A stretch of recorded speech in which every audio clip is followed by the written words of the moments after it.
They called her the most beautiful woman in the world. She was Scarlett O'Hara, the face of Gone with the Wind, the woman who embodied fire, passion, and pride. But behind the emerald eyes and perfect smile, Vivien Leigh was unraveling. She won 2 Oscars, conquered Hollywood and London, and loved one of the greatest actors of all time, Laurence Olivier. Yet fame didn't save her. It consumed her. Every director wanted her brilliance. Every man wanted her beauty. But Vivien's mind was slipping away, piece by piece.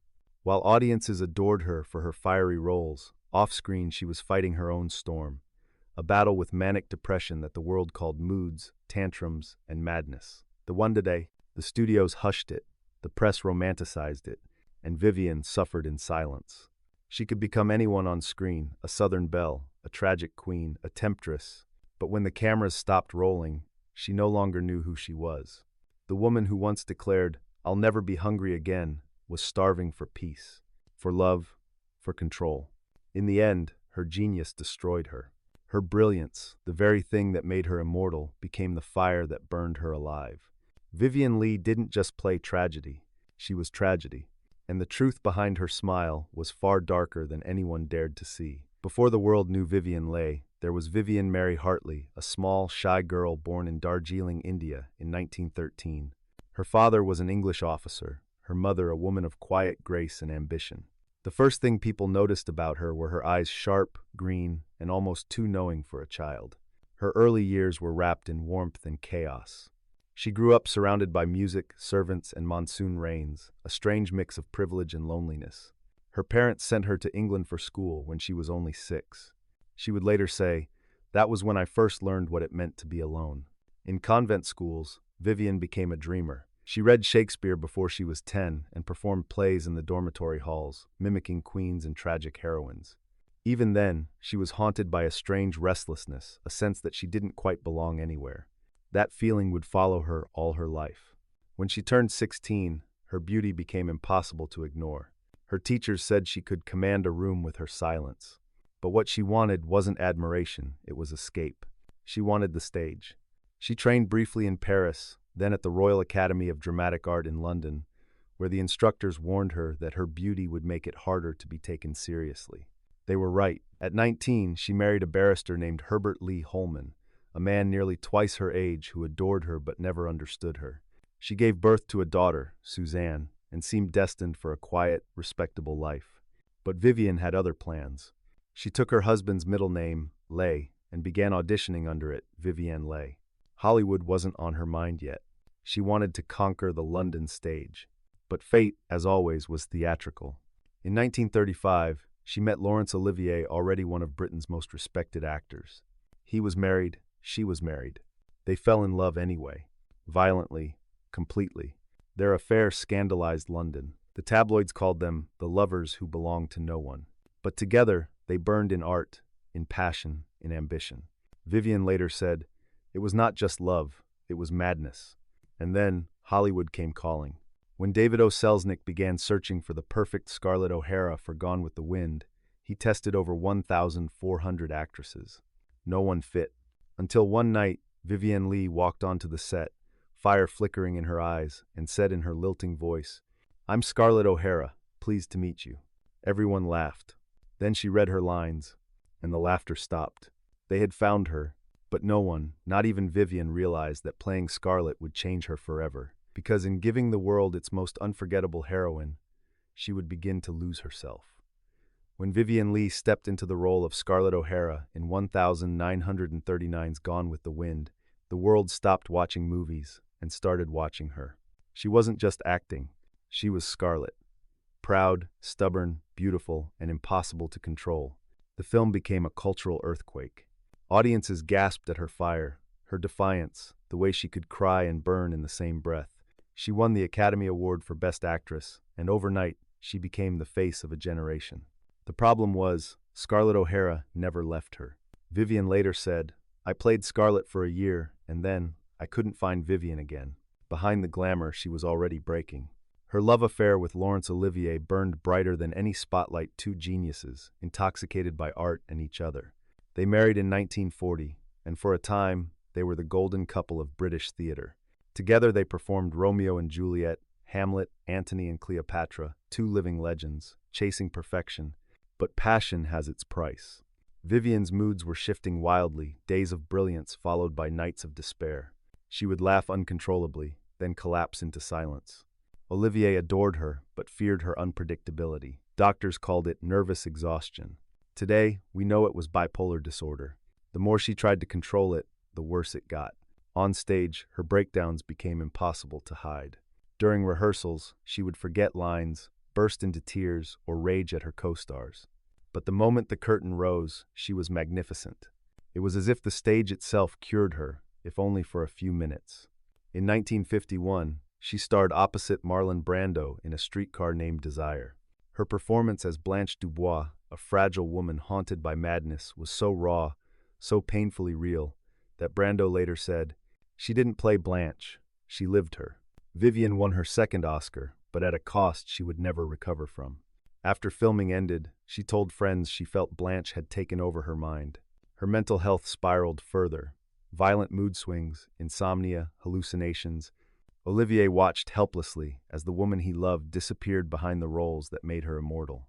Their marriage, once electric, began to crumble. He sought solace in other women, she in medication and manic obsessions. They fought as fiercely as they had once loved. Vivien once threw a shoe at him during a party and shouted, "If I can't be your wife, I'll be your ghost." By the late 1950s, she was frail, chain-smoking, drinking heavily, and haunted by voices no one else could hear. She continued to act still luminous, still unmatched, but her mind was her enemy. Olivier finally left her in 1960. He said, "I loved her too much to watch her destroy herself." When he walked out, Vivien smiled faintly and said, "Go, dear boy, you deserve peace, I never will." The woman who once commanded the world's attention was now fading one performance, one heartbreak, one manic episode at a time. She had played every kind of tragedy imaginable. Now she was living her final one. By the early 1960s, Vivien Leigh was a ghost of the goddess she once was. Her beauty was still breathtaking, but it no longer protected her.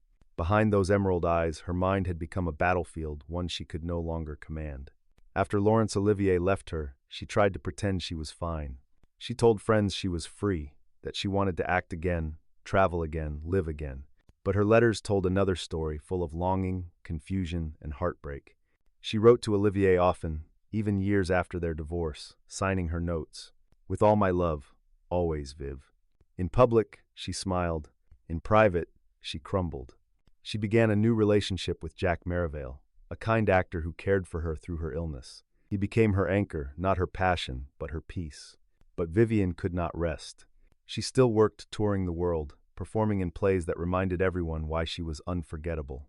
On stage, she could summon lightning. Off stage, she could barely hold a glass without shaking. She suffered from tuberculosis, the same illness that had shadowed her since her 22nd. Combined with her bipolar disorder, it left her body exhausted and her mind fractured. There were days when she would wake radiant, quoting lines from Shakespeare, and nights when she screamed that her dead characters were whispering to her. Yet even in her darkest moments, she had a strange grace, a quiet dignity that made her pain almost holy. Friends said she had the sadness of someone who saw beauty everywhere but never in herself. In 1967, she was cast in a delicate balance, but her body was failing. She coughed blood between rehearsals and refused to stop working. When doctors told her to rest, she smiled faintly and said, "Rest is the thing I fear most."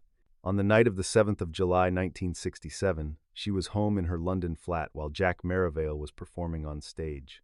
When he returned around midnight, he found her lying on the floor beside her bed, peaceful, almost smiling. She had died in her sleep. Tuberculosis had taken her lungs, but perhaps it was her broken heart that finished the work.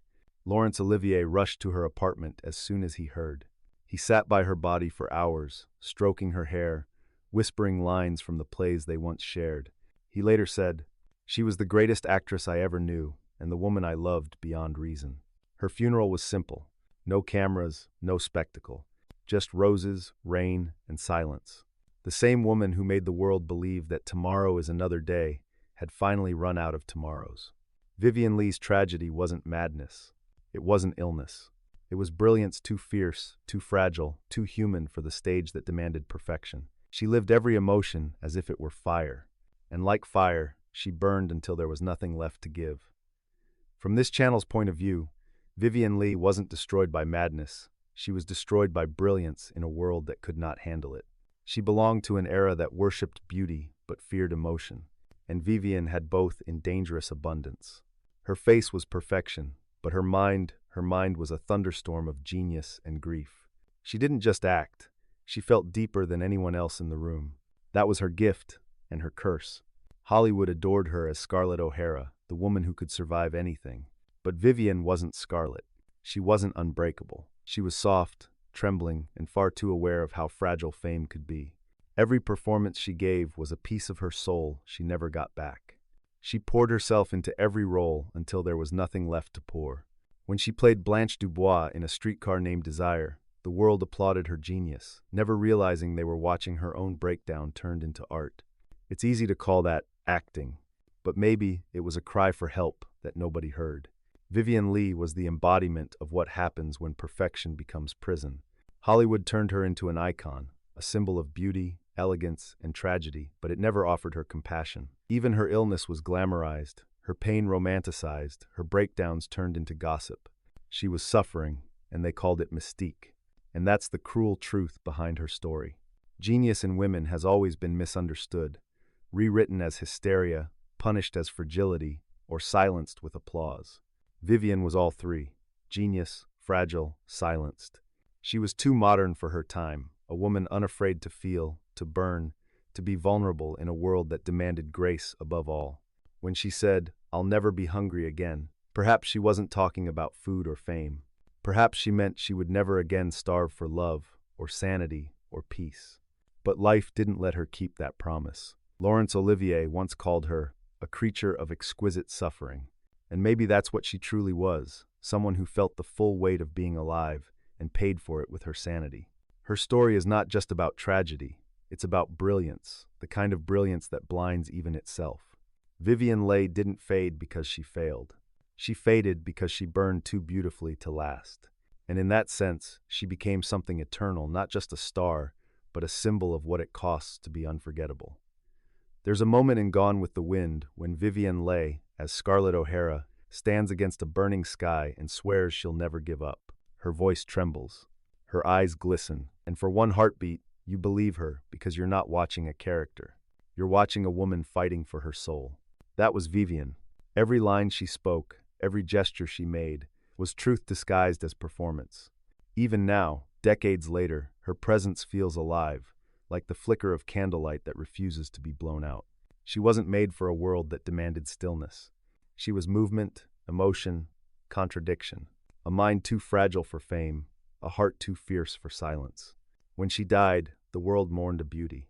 But what it truly lost was depth, the kind of soul that feels everything, too much joy, pain, love, fear, and turns it into art. Laurence Olivier never stopped loving her. He said that when he thought of her, he still saw her eyes, lit with a madness that looked like heaven. Perhaps that's what Vivien Leigh was, a glimpse of heaven disguised as chaos. She lived her life the way she acted, completely, fearlessly, beautifully. And though her mind fractured, her legacy never did. Every time her films play, every time Scarlett says tomorrow is another day, she comes back to life, if only for a moment. Vivien Leigh wasn't just an actress. She was proof that art and pain are made of the same fire. She burned bright, and she burned fast. And even when the world turned away, her light lingered. Because some stars don't fade, they haunt. Some stories were never meant to be known. But now,